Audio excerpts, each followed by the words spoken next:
somebody, can I say I'm afraid to speak in a crowd, or I have anxiety to speak in the crowd, or after if I speak in a crowd and I don't get, yes, for example, what is the difference between sadness and depression? Good, because many people don't really can distinguish between, am I sad, am I depressed, am I afraid, am I anxious? Those two. So, to answer your question, I will entreat people to look out for Feel Good Services on YouTube. It's PHILGOOD.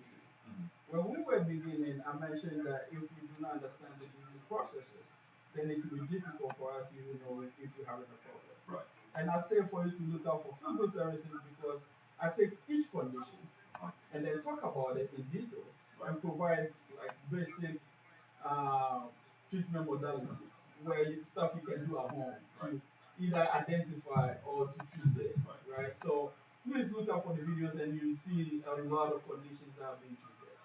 So now to your question, there's a difference between grieving, sadness, and depression. Okay. So now, if I'm cash strapped, I might get sad out of it. Right? What? Like if I'm hard for money. Oh yeah, I like that. What do you say? Cash strapped. Interesting. I learned something new. Yeah. Right. So if I don't have money, I might get sad from it. Okay. But then if I'm able to deal with it, think about how to take on the situation at hand. I'll get out of that sadness and move on. She lost a brother. I mean the patient lost a brother. At that point, initially we'll grieve. But then it continues where now I'm talking about depression now. So it's continuing to the point where probably you're not eating as you're supposed to, you're not sleeping well, you're probably calling out from work because you can't function, you're not thinking straight, you're probably having nightmares, you're losing weight or gaining weight. Somebody told me, in American depression you can eat a lot because in Africa because of starvation, the size and symptoms of depression is not. And I'm saying in both countries. Right. So, once again, it presents differently for different people. Okay. So someone might be eating too much, someone might not be eating enough, someone might be sleeping too much, someone might not be sleeping. So the distinguishing factor is two. When it's altering your function, and the other thing is the period. So for us to clinically diagnose someone as depressed, it has to continue for at least 6 months. 6 months. Okay. So you know that, so I'm guessing. I'm agreeing with everything you said. Absolutely. Okay. So that is how it happens. Right. Hence, it is very important that we one realize when it's happening, when it started. Okay. Then we can seek early treatment. Okay. There are also things that you can't do on your own or with the help of others to take care of the situation. Hence, if you are to identify it early, right? As you said, preventative. So if you are to identify it early, then you'll be able to take care of it before it becomes clinical depression. Right? All right. Question. Let's say you being a health practitioner and you seem to very much agree with everything he said. Say you have a patient that you realize that the patient is coming to you and says, "I'm having headaches, loss of appetite." I think you made mention that I don't feel happy, I can't sleep. We have these, there are certain symptoms, there are certain pathologies that present with similar symptoms. When you made mention of 6 months, over the course of a 6 month period, is this something that you're observing or something that you're trying to medicate? Let's say you said, I have loss of appetite, so you give the person maybe something to boost your appetite. I feel like I'm not sleeping well. You say stress. Because first of all, you cannot say you can't sleep well. Depression. Maybe are you stressed? Or what are some of the boxes that you're going to check before you say, what, I think this is more of a psychological thing than actually a physical thing? I don't know if my question is clear.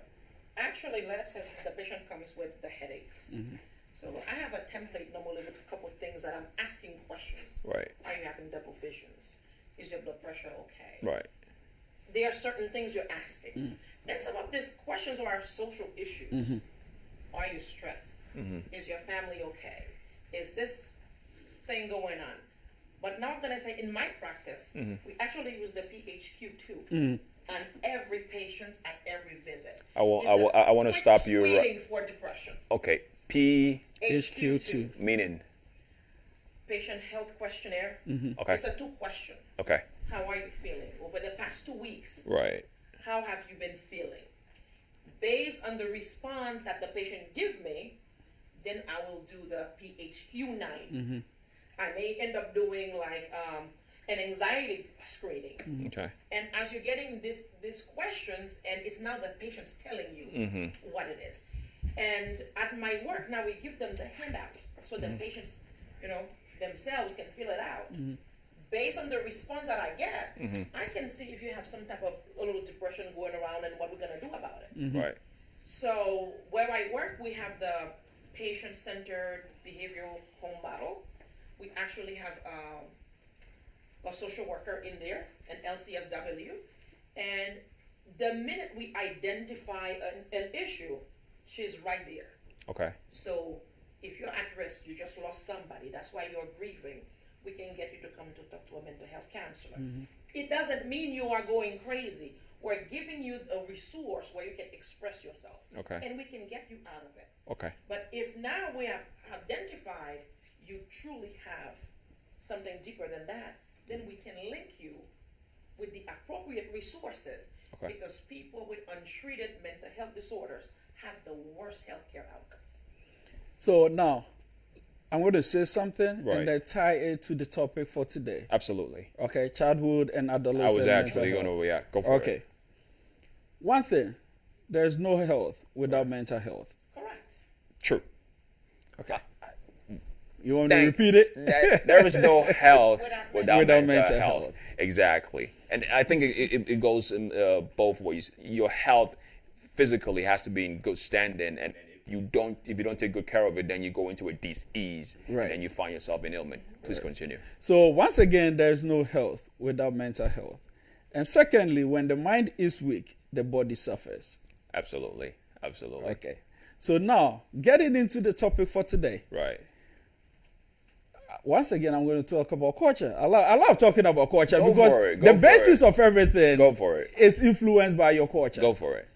So if you're coming from a culture where kids are not allowed to express themselves very well, and then the child comes home and tell you, hey, daddy, I think I'm depressed, because they're going to come with the diagnosis, not the symptoms. Right. A typical African parent is going to Right. go like this. Hear me out. Hey, what do you know about depression? You are in school. All you have to do is to do your homework. Yo, you're I'm true. the one that have to work, and I You're- have to do double. You're a true African. I'm straight up. I need to give it to you, man. You're a true African. But that is true, though, right? Real talk. Okay, all right, Real cool. talk.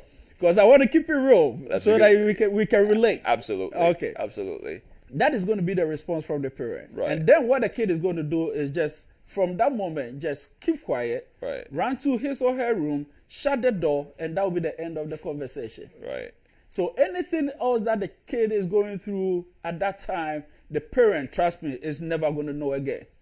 And that is why when it becomes very, very dangerous, because now he or she is going to go learn more from the internet. And please, we cannot trust all the information on the internet. That's absolutely correct. Dr. Google really doesn't have all the solutions to all the problems. Dr. Google, I love it. You know what? Wow. Excellent. Okay. Right.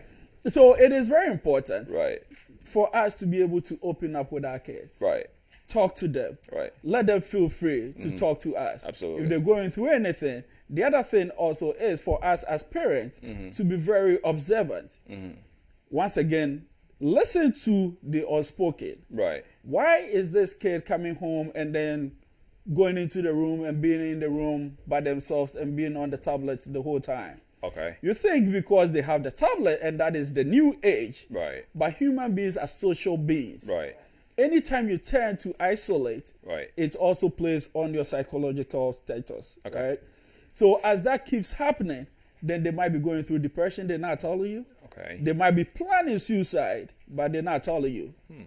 They might be being bullied at school, Right. but they can't talk to you about it. Right. So those things are very important for us to pick up on and then be able to, find help for the kid, Right. address the issue, direct them to the right places and the right at the right time, Right. so that they can get out of those. Now, when we talk about mental health, please stop me anytime when you want No, to don't come worry. I in. mean, she's nodding, so she's so much in agreement. While you were talking about the African parents, I wanted to say that a good resource for the parents are your pediatrician or your healthcare provider. Okay. But what I'm seeing is that some of the parents, they are so busy working and providing gadgets to their children and buying their children off with material things that they have become ineffective parents, absentee parents, non-compassionate parents. They're not there for their children. And how does that affect? Like you made mention about the isolation, the depression, the non-social aspect. Or is there more? Because you remember, these are the kids. Let's say a kid about 15 years ago is now a teenager and moving to like becoming a matured individual. So it doesn't just stop at the child level. It moves into the adolescent, as the theme of the film is saying. So can you? So this is what happened. Right.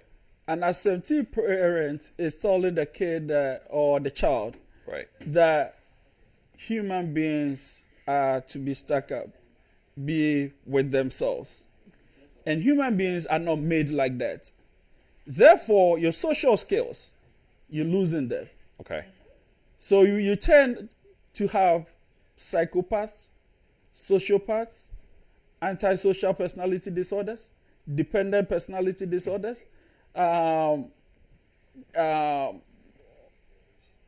oppositional defiant behavior. Okay. You tend to have all of these childhood mental health conditions coming up, and then we sit back and we don't understand. But it started from somewhere. When you were neglecting that child, Okay. you're telling that child that the society is not a place to trust. So Okay. what you're telling the kid is, if you need anything, go to your phone or your gadget that bought for you, and don't go to a human being or a person. You Right? see, finish, please. Okay. And then what that does, and as you said earlier on, how you train the mind. Right. Right? There is I forgot the name of the person, but he said, give me a child for 7 years. Right. And then I'll make them who they're going to be for the rest of their lives. I think it's a Jewish. It's either a Jewish saying that you give me the 7 years of a kid's life, and whatever I give the kid, it will never depart from it. And also, I think it's more for Exactly. So now, let's say if you even didn't get it right, Right. for the first 7 years, Right. you can still retrain Yeah. and then train the Yeah. child again, right? She made a very good point about how we dedicate our time Right. and our resources to our kids. Right. When we're not there for them, Right. as I mentioned earlier, they see the place or the society to be a place Right. not to trust. Right. When we always throwing money at them, then they see money to be the solution to everything.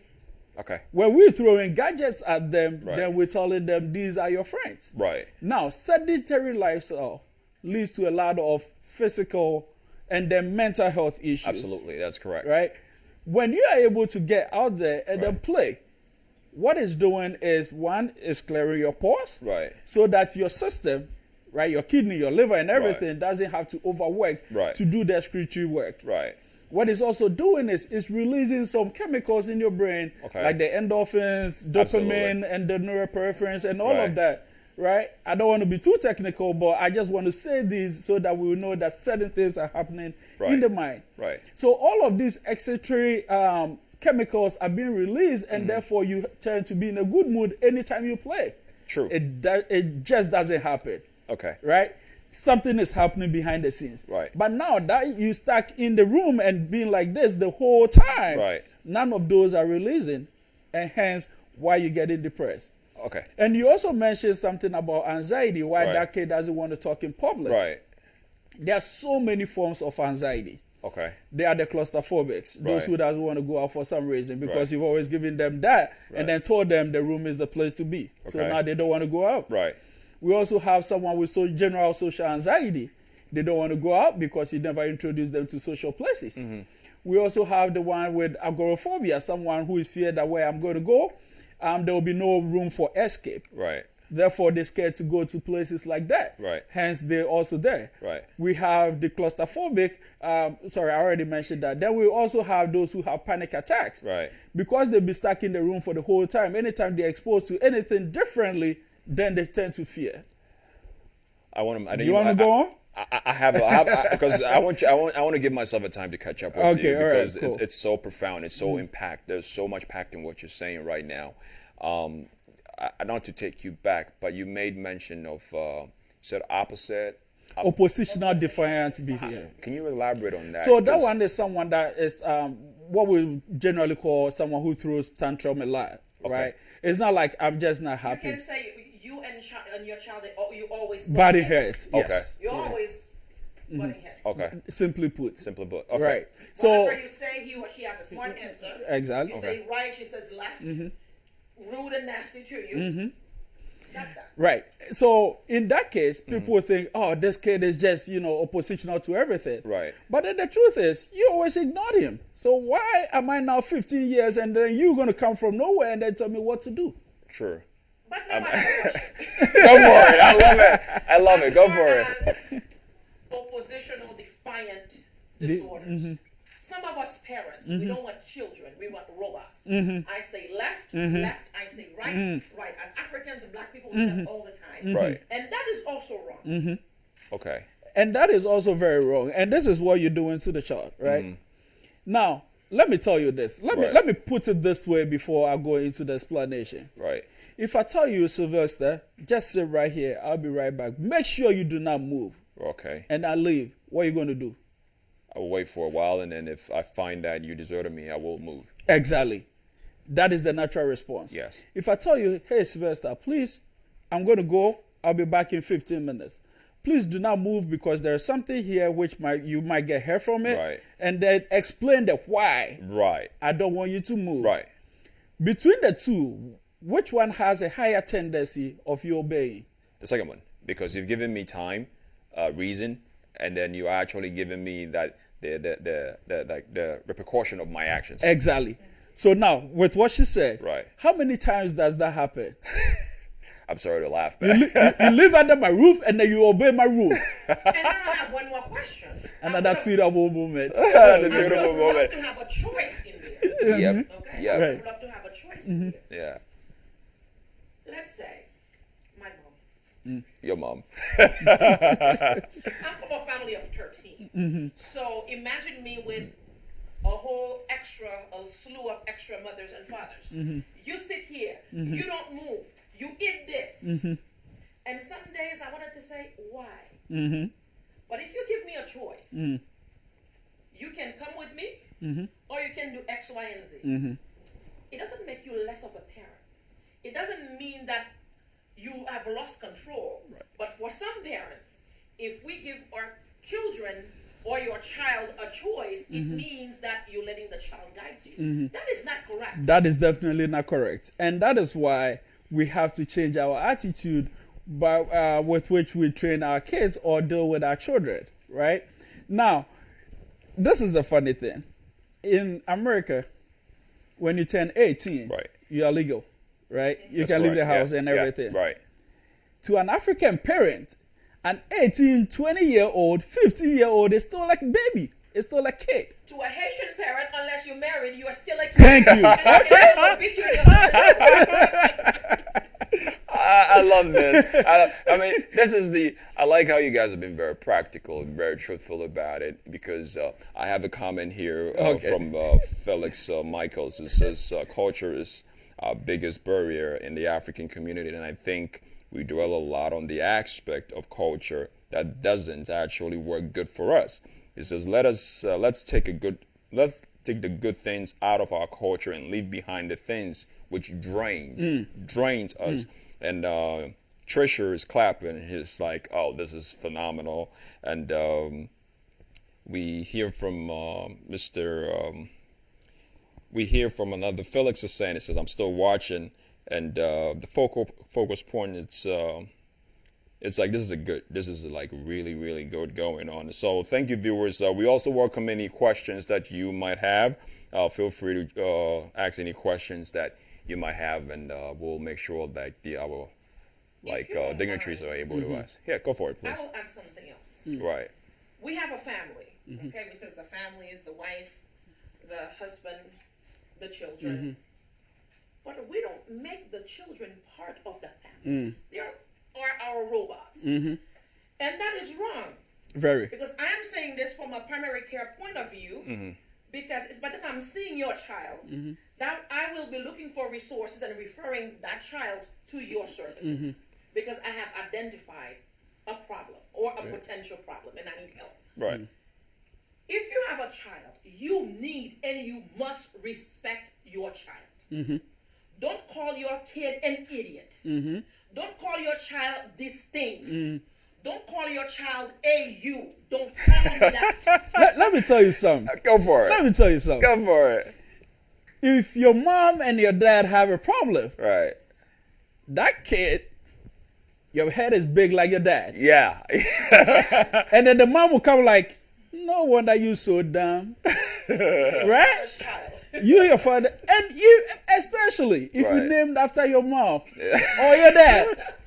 If they want to insult your mom, Yeah. they can go direct to the mom. So Yeah. they're going to come To the and they kid. use your name, Right.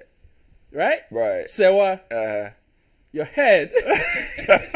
So you see where I'm going with I'm this? loving though? this, yes. So now what you're doing is Right.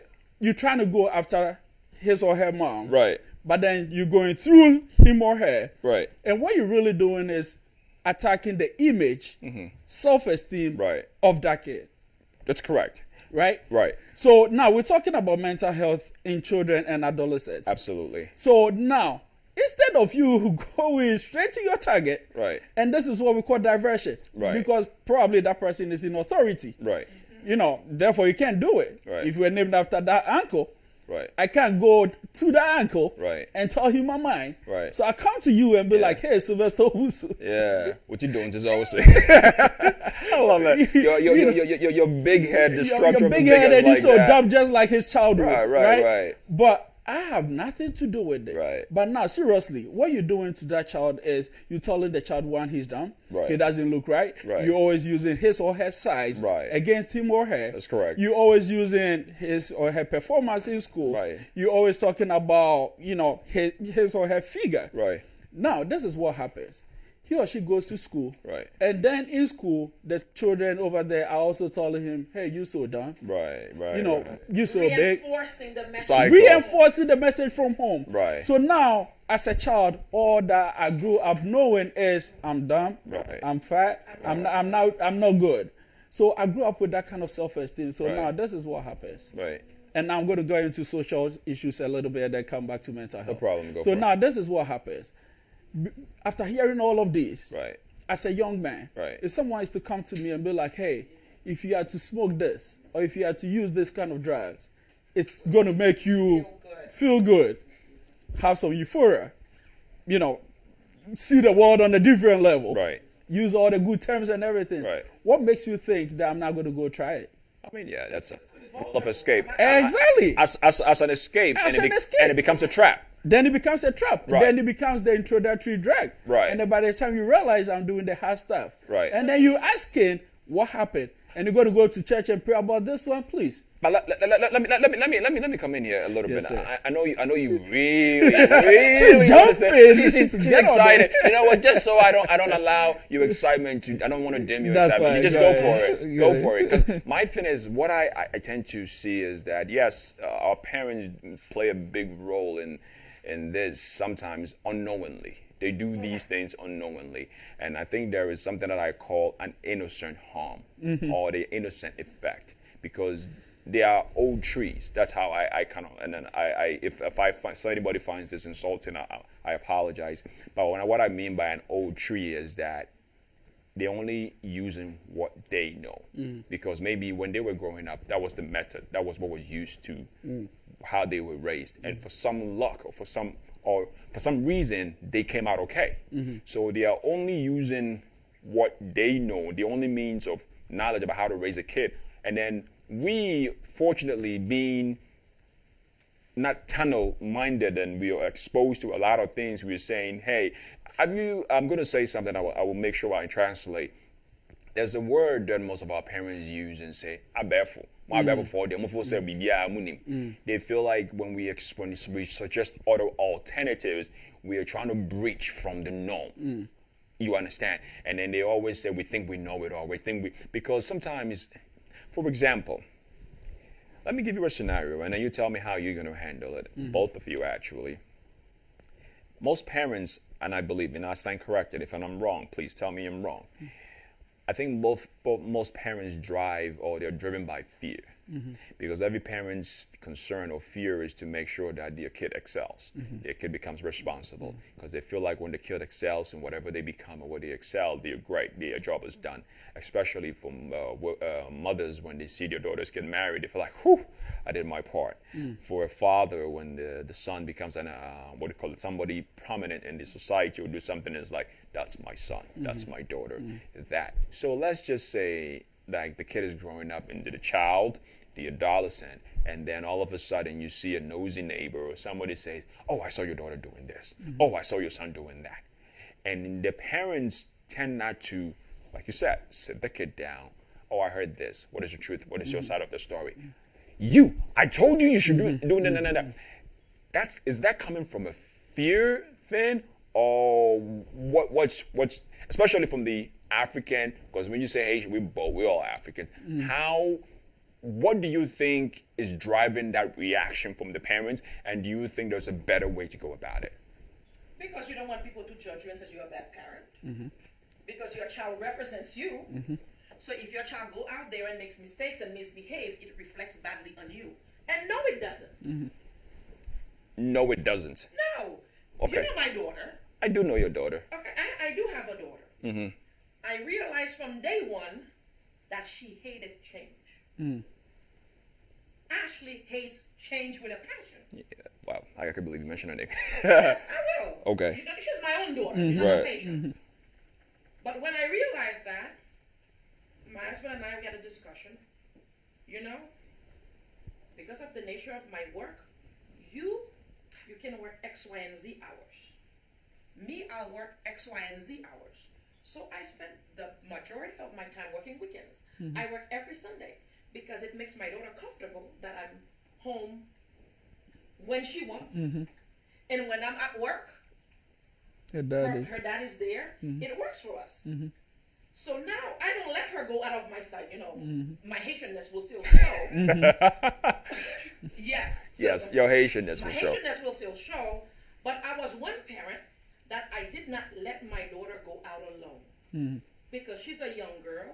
She needs that foundation. She hates people judging her. So you're in Pathfinder, I will go with you. I can sit under the tree, but I am there. You're playing in the neighborhood, I am there. Because people will attack your child unnecessarily, unfairly, because they want your child to meet their expectation. Be firm with your child.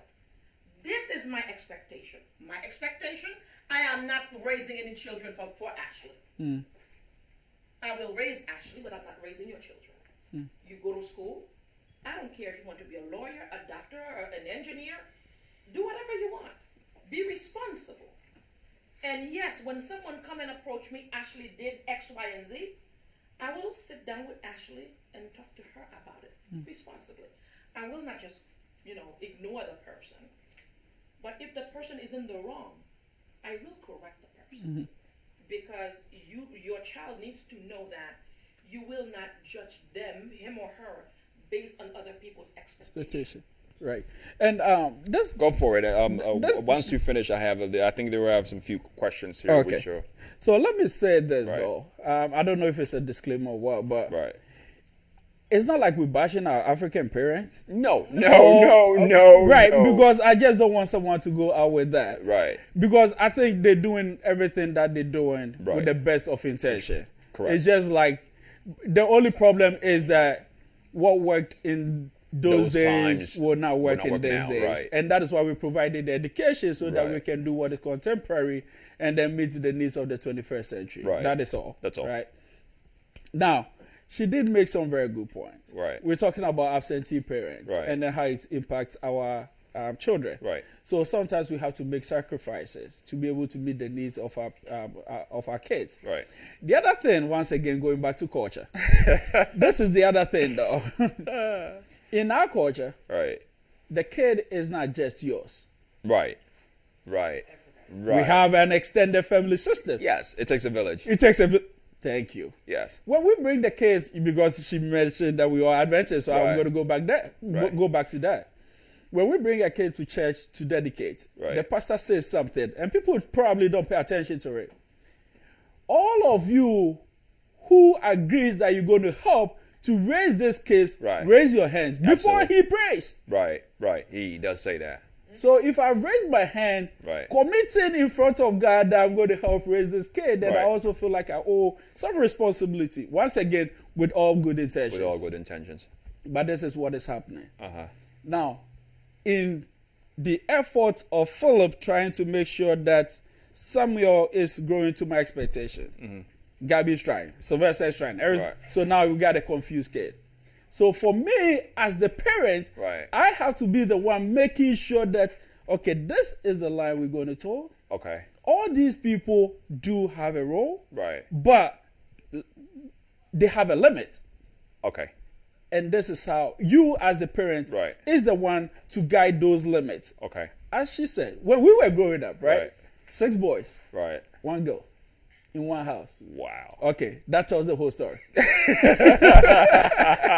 So you can imagine the amount of trouble that we cause our parents. I'm not Yes. going to deny that word. Okay.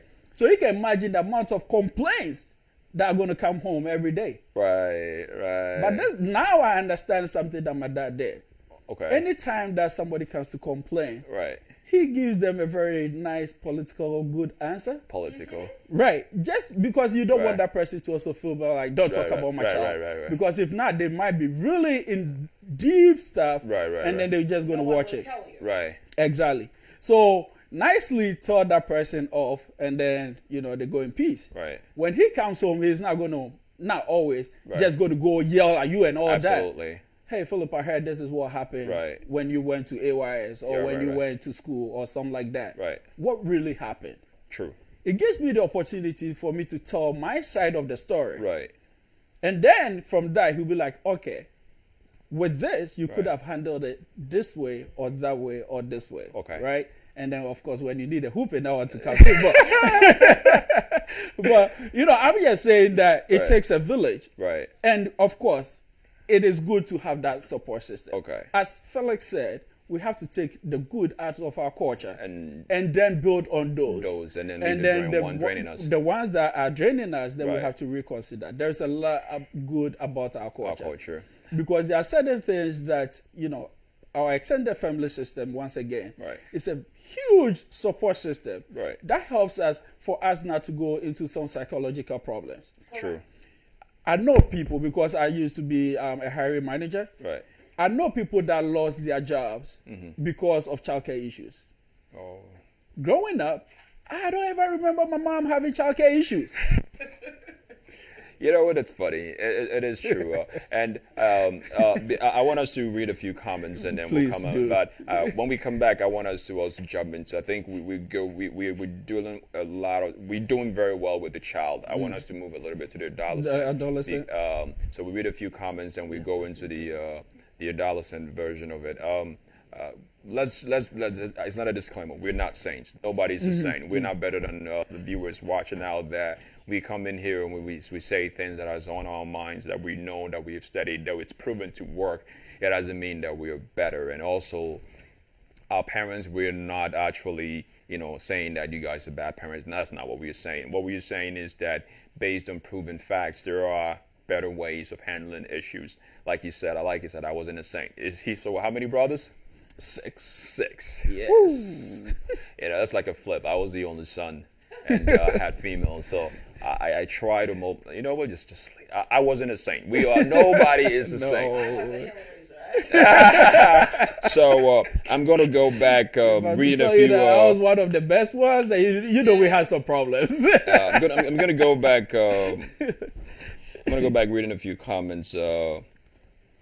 Okay, we have a comment here. It says somebody was just laughing hysterically. I think it's Trisha. Trisha says that when our parents, which is when they do this, they are shaping how the child thinks of themselves, which you made mention. Basically, when they keep hammering that you're like this, you're like that, and then the self-esteem issues begin. Mr. Michael, Felix Michael also says the fact is a lot of African parents don't respect your children. That is why they insult and speak to them anyhow. Okay. Trisha says every parent wants the best for their child, but the way it's expressed is the problem. The better way is to learn. It says to learn how to effectively communicate and correct the child in love and show that they don't hate the child but wants the best for the child. She wrote a lot. Trisha is really excited about this. And Mr. Felix also says again, it says, what are they fearful of? It's lack of proper mind. Lack of proper mind is they need to take a certain measures and to ensure the wellness of their mental health. It says it's oxymoron for parents to be fearful of their children. Instead, they should pray and provide for their children, and that comes with parental responsibility of educating themselves as well as in the process. I think Trisha comes again and says, I agree, as maladaptive as parents, as African parents can be, I sometimes understand that they operate in survival mode. Woo! Hold that thought, survival mode. Mm-hmm. When it's hard to find a job and money to care for the family, emotions are the last things parents are thinking of. But we now know better, and such a program is necessary to unlearn and retrain. This is what I'm saying. Unlearn and retrain. Unlearn and retrain the mindset. Thank you, Trisha. I'm coming back to the adolescent because sometimes, like I said, you build a child to an adolescent. Now we have to allow to break down those walls, the system that you've created. Maybe not all the system is effective, so break down those walls. Unlearn and retrain. How do you break the walls of an adolescent, and how do you retrain that? Well, I think that's not a tough one, I'll say. I will first of all say that your parenting style change as your child is getting older. Mm-hmm. So the way you treated your 5-year-old is not the way you treat your 6-year-old or your 7-year-old. Now, when you're turning into an adolescent, it's a time of confusion. Mm-hmm. These kids are going to change. They may not want to talk to you. They may not want to do certain things, but you have to be willing and be available at all times. Mm-hmm. And as much as we believe, if we tell our children some of the things we used to do when we were adolescents, that'll give them license to do them, that is not true. Mm-mm. It just tells them, oh, my mommy's been there and done that, and that's why she doesn't want me to do X, Y, and Z, and we can go that road together. With the why. With the why. With the why, right. Like you said, with the why. Okay, because why. This is what I tend to find. You cannot do this, and there isn't a why. Mm-hmm. Okay. Exactly. Now, another tweetable moment. Right. Experience is the best teacher. Right. It's a wrong expression. It is a wrong expression. Yes. The best teacher or the best person is to learn from the experiences of others. You don't have to experience it for it to be your best teacher. I agree with you now. I agree with you now. Okay. So now. So basically, don't make all the mistakes yourself. Learn you don't from have other people's. Okay. Why is it that in business you want to learn from the experiences of others, but in life you want to learn only from the experiences of you? That is a treatable moment. Okay. So my point is, for our kids, now they are adolescents. Right. Few things that has to happen. Me as the parent will have to come down to their level. If not, and you staying up there, that is when you hear this. They don't know it. They don't get it. You don't understand. You start hearing those words. Because, of course, when you're not speaking their lingo, you're not in their time. Yeah, right? Yeah. So your time is you're not flick like that. Exactly. So your time is way past, and that is how they see you. Right. They forgot you were once like them, man. Been there, done that. Been there, done that. Yeah. So that is what is happening. So one, you got to come down. Right. The other thing is you got to stay in the journey with them. So if it's the tablet, if it's whatever, you got to be there with them. Be part of their journey. Okay. And that way they can open up and talk to you. If not, and you're gonna just be like still that dad, still that mom, Right. and then still see them as a kid. Right. And as she said, treat them as you were treating them when they were 10, 5, or 4. Right. It's not gonna work. Okay. But then there's family time. Mm-hmm. And we all think as Seventh-day Adventist, family times mean the time we come to church on Sabbath and things like that. Mm. Family times to me is the time you spend with your kids on an individual basis. Mm-hmm. Remember, I just said I grew up in a home with a lot of children. Mm. My mom, she was not college educated. But I would have wished that she was in this era. Mm-hmm. She would have changed things. Because how she used to do it, she'll say, okay, Gabby, how are you today? And talk to me. And then go to the next one and do something. So you move on with the program. And then it's not, I must go to her. Mm-hmm. If I'm jumping rope, her family time with me will be to come and jump rope with me. Mm. So she comes So and the- meet me where where you I are. am. On Absolutely. my own terms. Doing what I like to do. So tell me the stuff you made her do. Oh, we climb trees. We go up a wall. We play dominoes. Wow. We play card. We play hide and seek. But Right. she was horrible at every single one of them. She cheats. It's the effort that counts, The though. effort that counts. It's the thought. effort that counts. She cheats. Let me tell you one of the Right. most memorable moments with my dad. Right. Let me start with this. He was Right. a super disciplinarian, a Okay. headmaster of a high school. Whoa. So let me stop at that. But this is one moment that I still remember vividly. He came from work one day. We were playing in the sand and everything. Right. And we were playing Alikoto. I don't know if you guys I'm know. very the- much aware of okay. it. It's, I'm it's very a traditional. familiar. It's a traditional They don't game. even do it nowadays. So we were playing that in the sand. My Right. dad came and then sat down with us and Right. they started playing with us. We were like, how did he know how to even do it? Right. And at that moment, you could see the light bulb go off on all the faces of, You're confused. including my friends. We were like, what just happened? Yeah. And, that is a cherishable moment. Right. Right. So, as Gabby rightly said, you got to come down to the level of those, of the children. Right. And then enjoy whatever they're doing with them. Right. You don't have to be perfect at it. Right. It's the thought that counts. That's all that counts. But this is the I think that again going back to the like untrain and retrain aspect. I think there is an African proverb which said if you play with the puppy so long it begins to They lick lick your your face. mouth, right. I think based on what you guys are saying, it's breaking down that misconception because most parents feel that the moment they come down to the level of the kid, they're losing that authority. You can be a friend to your child and still be a parent. Because there's a line and your child will know when to not cross the line. But you see, it's easier said than done because you guys are so. What I'm coming to is The how. The how. Exactly. You read my mind. Wow, it's like how? Oh, well, I like that. So, this is the how. Now, when you, with the kid, you always let them know why. Right. I'm doing this with you for you to know that I do love you and do care about you. Okay. And that is why we're doing X, Y, or Z. Right. I'm telling you not to do this because of this. Right. Now, can you please tell me what is going on in this day and age? So your kid is now educating you about what is going on in their time. Okay, that's a good approach. Right. That's a good approach.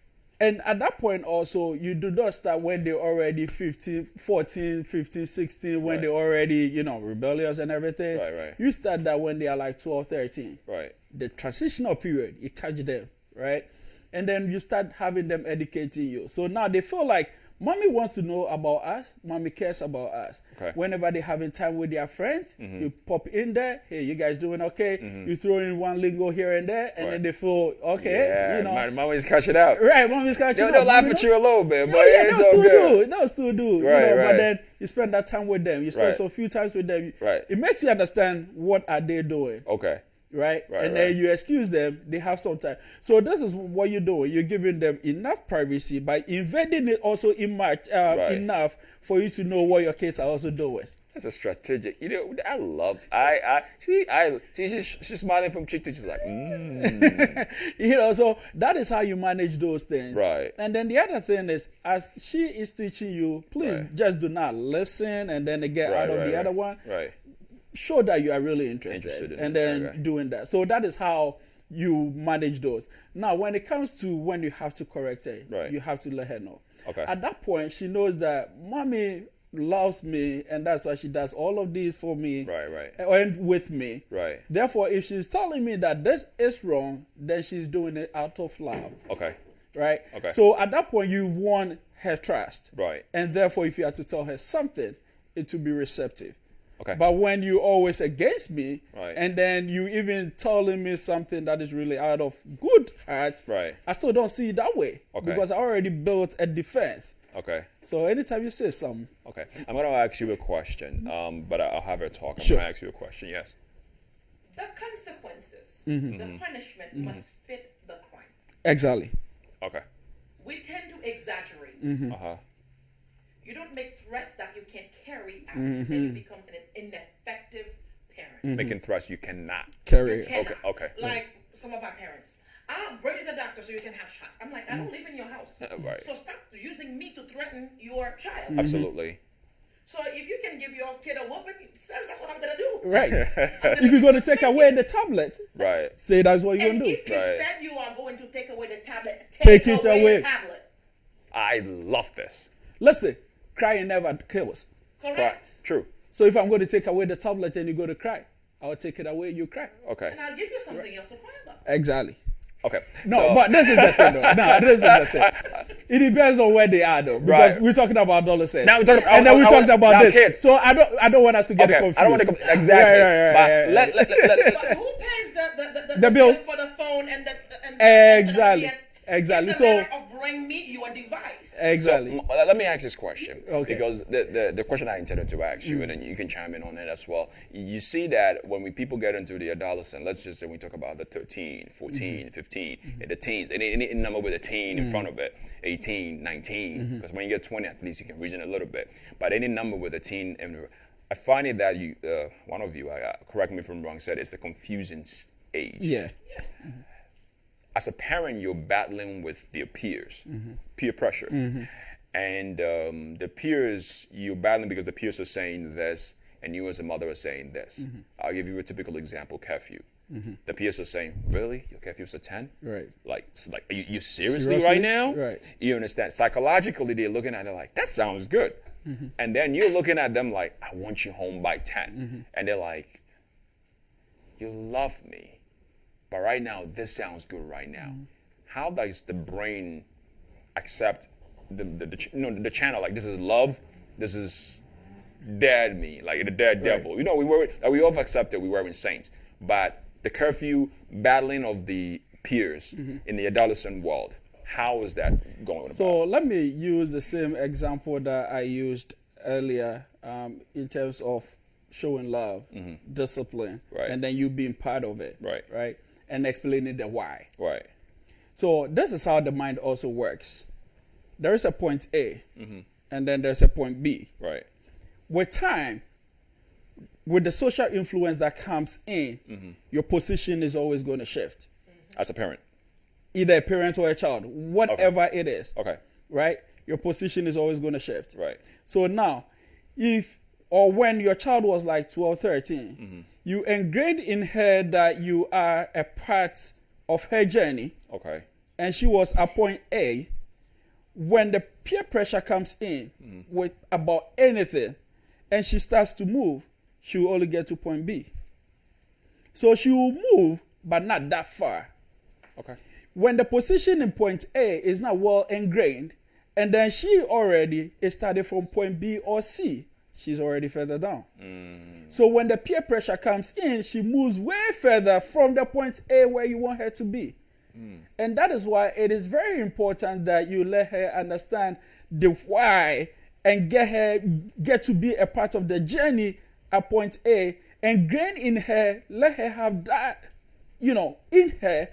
So when she starts to move, she doesn't go too far. And also when the peer pressure is coming in, and then she sees you as a partner in the journey, she's going to come to the partner and be like, hey, this is what I'm facing. Okay. Then you can have the time to explain and then do all of that. Okay, I get you. Right. You really want to stay out past 10? Okay, so this is what we're going to do. when it's this party or that party, let me know and I will take you and then come and pick you up. And it happens once a month. Your position too has changed because you have to compromise at some point. The word I was looking for Right. was compromise. But I was going to ask you a question also. You agreed completely with everything because I was going to ask a question because going back to mental health, you made mention about the dependency. Okay, so how do we draw a clear line where you still become a friend of your kid, an adolescent, you still play an active role in their life, but they don't depend on you and still develop their own skill? Are you seeing the question I'm asking? Because if we play an active role in their life, which is something that we all ought to do, sometimes it becomes a dependency where it's like mom's there. Like mom is always going to be there. So how do we draw that clear or thin line to make them understand that I want you to be your own person, but I am that support system. I am that extra brain. I am that. How do we do that? Okay, so when you said that it might be an issue of fear, Trisha commented and said that they're doing it because they want to, Sorry, Trisha. I was so glued. I didn't read the comment. Go for it. No, you read that one. Oh, I did. Not the okay. recent Not one. the You recent read that one. I will Yeah. get to you, Trisha. So she commented and said that, they're doing it out of their best intention. Right. Okay, so this is what is happening. When you have a child that you try to fend for everything for, Right. and then the child also is enjoying that, Right. then that child develops the dependency disorder, right? Or Okay. that dependency. Right. If it's even not a disorder yet. They're developing that dependency. Now, the parent naturally will enjoy that because now I have you under my graves. Yeah, that's where I'm So going. now with it. you have a codependency, Right. which is a very unhealthy relationship. So let's not get it mixed up. Okay. You're still there as a support. Yes. You're still there for guidance. Right. But you're going to be you. Right. You're still going to find yourself. Yes. You're still going to enjoy what you want to enjoy. Right. But I'm only there to give you guidelines. Okay. And to give you protection. Yeah. That is my role. So that conversation needs to be had. Definitely. That's what I'm trying to, Right. because Because you're not going to be me. Yes. And that is what some parents also do. They want their kids to live the life that they were not able to live. Exactly. You can't live vicariously through your life. You Exactly. have to allow your child be themselves. Be themselves. Right. Enjoy what they have to do. Train them to be, because at that time we're talking about the adolescents. They're Right. going into adulthood. Right. So you have to train them to be able to take care of responsibilities. Right. To be independent. To take charge of their own life. But then still be there to provide the guidance. To provide the Right. security. To provide the protection. Right. And all of that. Then you're still part of the journey. But Right. you are not Them. Oh, they are not you. either way. Do you have anything else to say? I'll say stay involved Stay in the involved. life of your children. Okay. He or she may not want you involved, but always be there. You don't have to say a word. Be always be there. You're Right. up all night, I'm staying up with you. Maybe I could use a time to clean, but Right. what I'm truly doing is keeping an eye on you. Right. Raise my child up. Right. Because sometimes they want to process things first Right. before Come into you. come into you. And the other word you mentioned earlier is privacy. Some of us don't respect the privacy of our children. PK Somebody, yes, you saw that. PK was saying that African parents will budge into their kids. As if, Room as if their kids are cheating with another parent. exactly. As if, and it's so true. It's so Yeah. true. Let's go back to a little bit of the comments, and I think we will. I think we're gonna have to wrap this up because of time. I'm actually enjoying myself, but we have to wrap things down. It says. Michael says parents should provide guidance to their children and trust that their children will make the best decisions for themselves. If there is no trust, there will be no respect in the parent-child relationship. And then another one says to learn to avoid the dangers of parenting, parents must attend workshops, seminars, and talks to their children more often. It says they also need to treat children with respect in the conversation and trust that they will make the right decisions for themselves. School is not for everyone. However, education is for everyone. Exactly. Okay, so I like that. It says school is not for everyone, however, education is for everyone. Because I think most of us have the misconception is that sitting in a classroom means you're educated. But this is my personal thing in that education, it's not what you learn. Education is able to apply what you learn. You know, I can be educated in the sense of, we call like a foolish educated person, somebody who's you have the credentials, but you cannot practically apply them. Book smart, home dumb. Yes, book smart, home dumb, or street dumb, Street or whatever dumb, you right. want to call it. I really, really, really want to thank you. I don't want to. You have something to say? Yeah, I see you wrapping up. So let me do Because I was gonna give you guys opportunity to say your last words, but I still want to hear you. just before the last. Yeah, word. absolutely. So this is another thing that I want to really talk about, because anytime I talk about childhood, and mental health, right, it has to come in. Sorry. go for it. So this is the thing. Someone gives birth. The child is autistic. Right. I always go back to culture, man. Right. Pardon me for that. But It's so good. in the bro. African culture, this is what is going to happen. Right. Especially if the woman suffered before having the baby. Right. Oh, he got this baby from the gods. Got you. Right? Right. So that person has a disability. Yeah. Has some challenges. Right. Few things are happening here. The child is suffering. Right. Struggling Right. to cope with the peers, not meeting the milestones, developmental milestones. Right. So that child is suffering.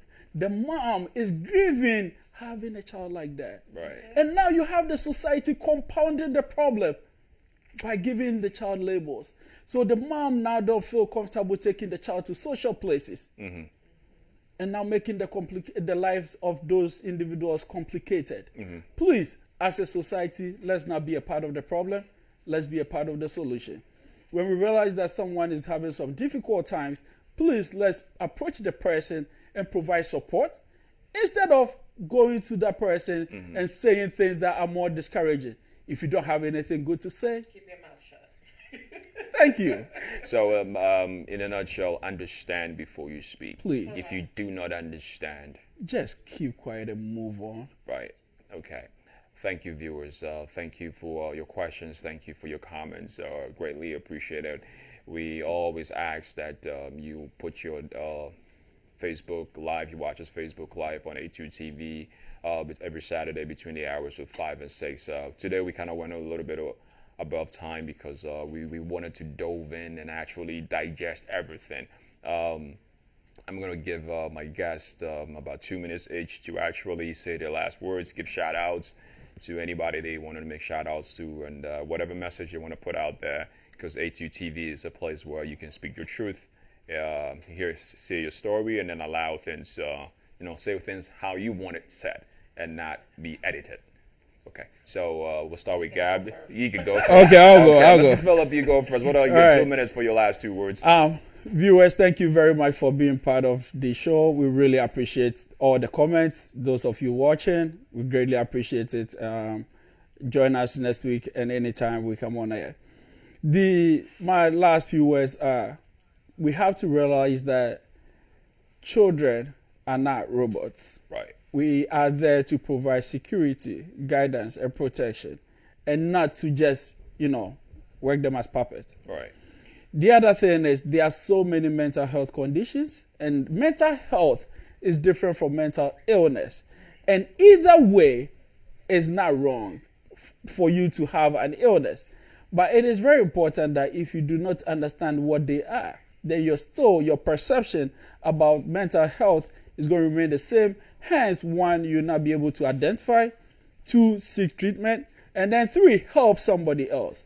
So let's please understand these conditions by, 1, talking about it, educating ourselves about it, and then also teaching others about it.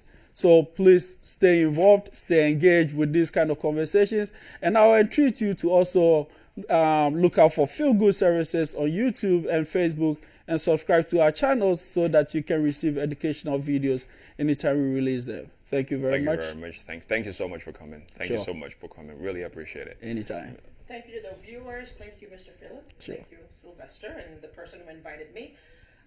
And my students who are watching, I will give you a grade when I meet you on Tuesday for regular classwork.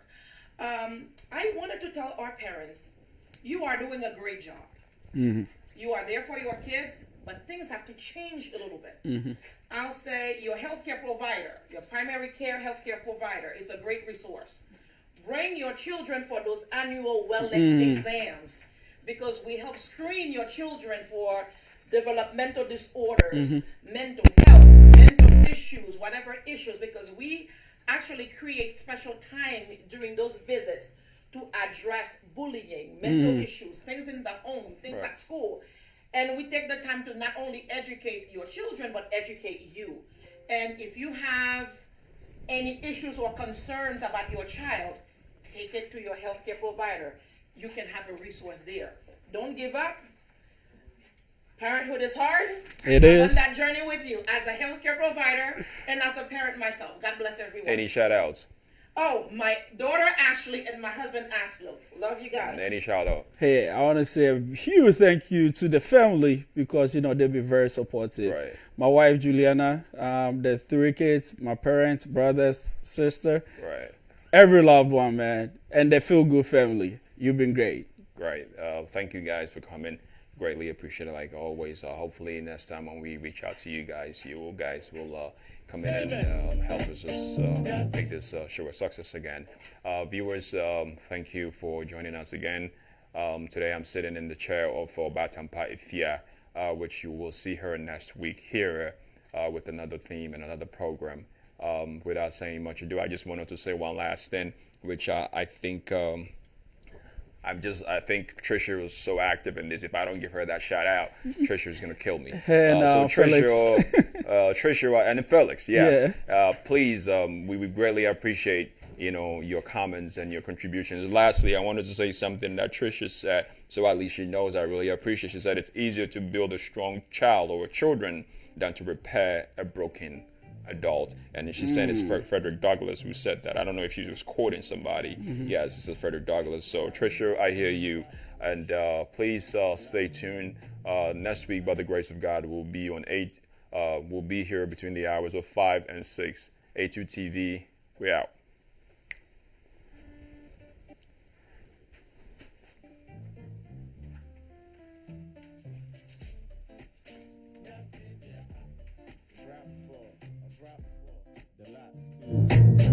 Ay,